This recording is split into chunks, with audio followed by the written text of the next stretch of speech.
want to start off, first of all, if I could, by telling you that the President, the former President, was made aware of the huge demonstration of support and love on his 80th birthday. I know that it touched him deeply, and he thanks all his supporters for that. I also want to say something regarding the supporters. Obviously, it's always welcome that there are supporters, but politics to one side and the judicial process to another side. And the family want me to convey a message that the judicial process must be respected. There must be absolutely no interference with the independence of the court, with the judges, and for all the parties. Every case at the International Criminal Court is always a highly charged case from a political point of view. There are participants in that process. There's the prosecution, there's the defense, and also there are the victims. The victims' counsels will make their submissions in court.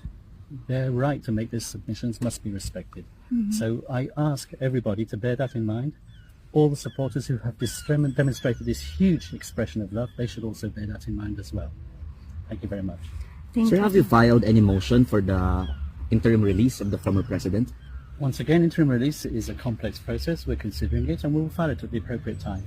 Have you? You're not yet filing. Have you filed or not yet? I'm not telling you when I'm going to file anything. How about, sir, you are mentioning in one interview that you have saw at least a compelling argument with regard to junking of the case in terms of jurisdiction. Can you just give us a little bit about it? Well, I wouldn't use the word junking the case. Junking the case is slang. What I would say is that the jurisdictional arguments are arguments which have been bandied about for many years now. They've been considered by the Supreme Court in the Philippines. They've even been considered by the International Criminal Court. These are still valid live arguments, and they will be argued in court at the right time. Attorney Kaufman, have you completely formed the defense team for former President Duterte? Is it a complete team now? Yes, we're putting the final touches to it. How many are still? Are you waiting for another lawyer to be added? We heard that there's still one more slot. Once again, I'm putting the final touches to it. Okay, so the final touches. Mr. Kaufman, from an ethical point of view, because the former President Duterte publicly made a statement about relating the killing of the Jews to his war on drugs. Can you comment on that? I'm not going to comment on that. People say things all the time. It's not my position to debate it. I have a job to do. I'm going to defend the former president to the best of my ability. Thank you, sir. Attorney Kaufman, is there any chance for former President Duterte to have his case dismissed on a jurisdictional issue before the confirmation hearing in September? Once again, it's the judges who decide when to hear that argument. Obviously, I would like it to be heard first of all. I believe that there are compelling arguments, and I will seek to persuade the judges, but the people who decide at the end of the day are the judges themselves. It's not my job to presume anything here. I believe that there is a strong argument for the lack of ability to exercise jurisdiction given the Philippines' withdrawal from the Rome Statute. I hope that the judges will accept my submission. They might decide, obviously, that they don't want to hear it at the earlier stages. They might want to combine it with the confirmation hearing itself. I hope that will not happen, but once again, it's not my position now to presume anything. I just make my submissions in court, and the judges will decide. Yeah, Attorney Kaufman, you received the documentary evidence submitted by the prosecutor's office. Are there expunable evidences that you think? The disclosure process is confidential, and I'm not going to disclose anything about it. Sir, sorry to reiterate the question again. How can you say that you can argue with regard to the jurisdiction? I think I've given my answer to that already, fairly comprehensively. Okay. And you've talked with the family of former President Rodrigo Duterte, and including the visits. Are you also assisting with the visits of different family members? As I said, it's the job of any counsel at the International Criminal Court not just to handle the legal side of things, but also the humanitarian side of things, and it's a right to receive visits from immediate family members. And there are also issues about getting some funds from the ICC. Are you privy on that? I'm not going to comment on anything to do with funding. Attorney Kaufman, in the lighter side, I just want to ask, how are you?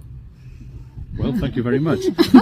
Maybe you've got information that I had an operation just before I came here. Oh, you had an yes, operation on what? Did you have a health issue? No, I had a hernia fix. Oh, Okay. Have you been getting enough sleep? It must be very busy preparing for this case. Well, if you know me well, I never sleep. Oh, Yeah. But you've handled other ICC cases. What is your estimate as to how long this will take? I can't estimate, really. I really can't. All I can do is say that we will make the submissions, and I hope that the submissions will be accepted by the judges. But what's the difference between handling this particular case and other cases that you've handled in the past? Well, all cases are highly charged, as I said. Handling a case at the ICC is a challenge. It's always a challenge. Quite frankly, I don't differentiate between my various clients. With a show of this much Filipinos coming from all over the world here at the ICC detention facility, compared to the other cases you've handled in the past, is this the first time you've seen a turnout like this? Please don't be offended, but no, not really. Oh, really? With have you seen this in other cases? This has happened in other cases as well. When the case gets to a critical stage, then there is always a huge demonstration of support from people of the country concerned, and that's happened quite frequently in this court. Can you give a particular example? There's numerous African cases where supporters have turned out here to support their various suspects who are detained in this building here. Does that have any impact, negative or otherwise, on the proceedings? Well, it can have a negative impact on the proceedings if, as I said, the media or the supporters turn against the judicial process. And the judicial process must be respected. As I've said, this issue is the subject of intense debate in the Philippines. But let's just put the politics on one side and the judicial process on the other side.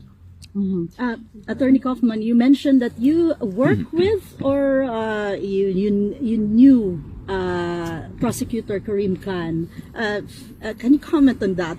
Did you really work with him in some cases before became? Put it this way, I've never worked with Karim Khan on a case together. I know Karim Khan for many years. He has a similar background to the background that I have. We've been working in international criminal tribunals for many years. I was a former prosecutor, so was he. So we've both worked on both sides of the tennis court, if I can put it that way. My familiarity with Karim Khan goes back many years. I respect him. I hope that he will be fair. I have no reason to doubt that he will be extremely fair in this process. And as I said, I look forward to working opposite him in the courtroom. Attorney Kaufman, you're one of the few people who have seen former President Duterte. You get to visit him. How is he, health-wise and physically and emotionally? Well, as I said, he's in good spirits, and I will keep on saying that because he is in good spirits.